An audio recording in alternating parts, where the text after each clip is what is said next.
ओखेवन शहर देखने में तो बड़ा शांत लगता था। सुंदर घर, हरा भरा पार्क और बेकरी वाला भी मुस्कुराकर बात करता था। लेकिन इस शांति के पीछे दहशत का एक सैलाब बहता था। सबको पता था पहाड़ी पर बने उस पुराने हवेली के बारे में। नील एक लेखक था और उसे विरासत में पहाड़ी पर बनी वो हवेली मिली थी। माया अपनी नई जिंदगी शुरू करने के लिए उत्सुक थी, इसलिए वो मान गई। हवेली बहुत बड़ी थी और उसकी परछाई उनकी खुशियों पर भारी पड़ रही थी। हर चीज पर धूल की मोटी परत जमी थी। झूमर पर जाले लगे थे, जैसे कोई भयानक सजावट हो। हवा में एक अजीब सी घुटन थी, जैसे दशकों से वहां सन्नाटा छाया हुआ हो। लेकिन नील डरा नहीं, बल्कि उसे तो वहां संभावनाएं दिख रही थी। उसने वादा किया कि हम इसे ठीक करेंगे। उसकी आंखों में एक अलग ही चमक थी। माया थोड़ी डरी हुई थी, लेकिन उसने भी खुश होने की कोशिश की। जैसे ही वो अंदर कदम रखती है, उसकी रीढ़ की हड्डी में एक सिहरन दौड़ जाती है, जिसे वो दबाने की कोशिश करती है। पहली रात सबसे मुश्किल थी। फर्श के हर कदम पर आवाज, खिड़की पर पत्तों की सरसराहट, सब कुछ फुसफुसाहट जैसा लग रहा था। माया जाग रही थी।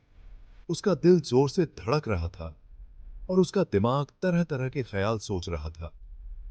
नील थकान की वजह से उसके बगल में गहरी नींद सो रहा था। दिन हफ्तों में बदलते गए।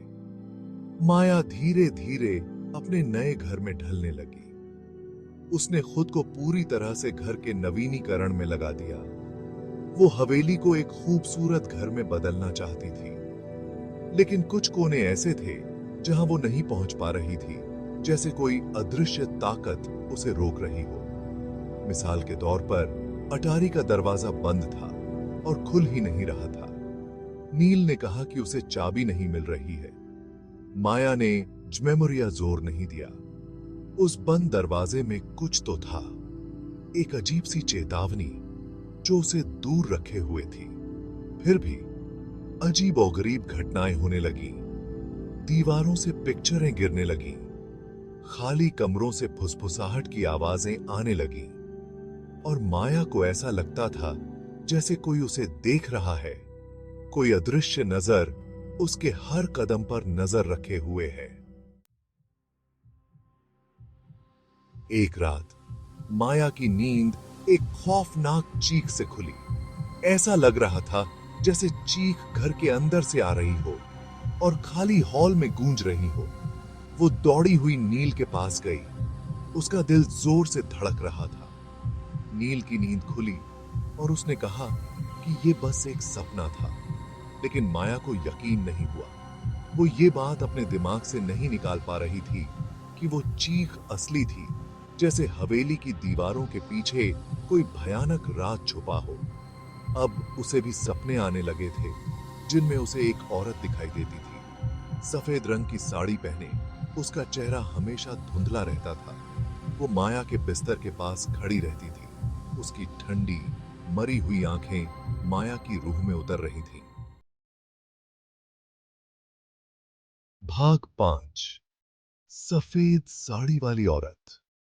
माया ने नील को सपनों के बारे में, सफेद साड़ी वाली औरत के बारे में बताने की कोशिश की, लेकिन डर के मारे उसके गले से आवाज ही नहीं निकली। उसे वो औरत हर जगह दिखाई देने लगी। कभी सीढ़ियों पर उसकी एक झलक दिखती, तो कभी वो किसी कोने में गायब हो जाते। हवेली, जो कभी उसका प्रोजेक्ट हुआ करता था, अब डर का जेल बन गया था। शाम, जब माया हवेली के विशाल पुस्तकालय में घूम रही थी, तो उसे किताबों के ढेर के पीछे एक पुरानी डायरी मिली। उसका चमड़े का कवर घिसा हुआ था और पन्ने पीले पड़ चुके थे। किसी अजीब सी शक्ति ने उसे अपनी ओर खींचा। माया ने डायरी खोली और पढ़ना शुरू कर दिया। धुंधली स्याही में अमेलिया नाम की एक औरत की कहानी लिखी थी, जो कभी इस हवेली में रहती थी। उसने एक आदमी से अपने प्यार के बारे में लिखा था, एक ऐसा प्यार जिसका अंत त्रासदी में हुआ जब उसने उसे छोड़ दिया। अमेलिया टूटे हुए दिल और पागलपन की हालत में हवेली की दीवारों के अंदर ही अपनी जान दे दी थी। भाग 6। एक भयानक खोज। अमेलिया की डायरी में ठीक वही घटनाएं बताई गई थीं जो माया के साथ हो रही थी। फुसफुसाहट, ठंडक, ऐसा एहसास होना कि कोई देख रहा है। और डायरी की फीकी तस्वीर में जो औरत थी, जिसकी आंखें उदासी से भरी थीं, वही औरत माया के सपनों में भी आती थी। डायरी में लिखा था कि अमेलिया की आत्मा हवेली में कैद है। जैसे ही माया ने आखिरी पन्ना पिरहा, उसके कंधे पर एक ठंडा हाथ पड़ा। वो चीख पड़ी और डायरी उसके हाथ से गिर गई। धीरे से मुड़कर देखा तो उसके खून सूख गया। उसके सामने सफेद रंग की साड़ी पहने अमेलिया खड़ी थी। उसकी आंखें काली और खोखली माया को घूर रही थीं। डर के मारे माया की आवाज ही नहीं निकल रही थी। वो पीछे हटी। डर ने उसे अप्रत्याशित शक्ति दे दी। उसे यहां से भागना था, इस घर से, अमेलिया की बदला लेने वाली आत्मा से दूर भागना था। भाग 7। अटारी का रहस्य। अंधेरे में ठोकरें खाते हुए माया को बंद पड़ी अटारी याद आई। बेताब होकर वो उसकी तरफ दौड़ी। उसे उम्मीद थी कि उसे वहां से बाहर निकलने का कोई रास्ता मिल जाएगा, कुछ भी जो उसे अमेलिया की बदला लेने वाली आत्मा के कहर से बचा सके।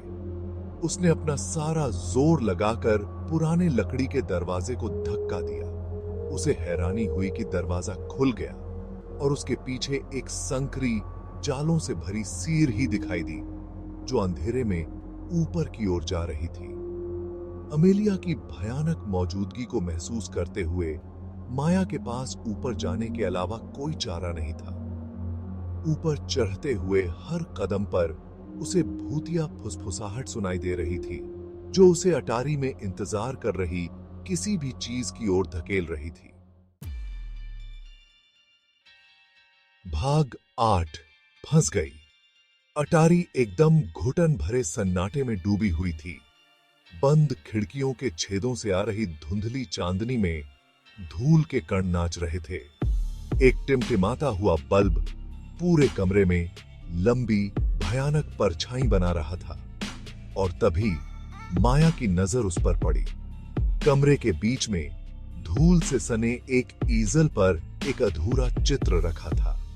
ये अमेलिया थी, लेकिन ये वो उदास चेहरा नहीं था जो डायरी में था। ये चेहरा गुस्से से भरा हुआ था। उसकी आंखें आग से जल रही थीं। जैसे ही माया ने चित्र को देखा, उसे अपनी गर्दन पर एक ठंडी सांस महसूस हुई। धीरे से मुड़कर देखा तो वो एक बार फिर अमेलिया के सामने थी।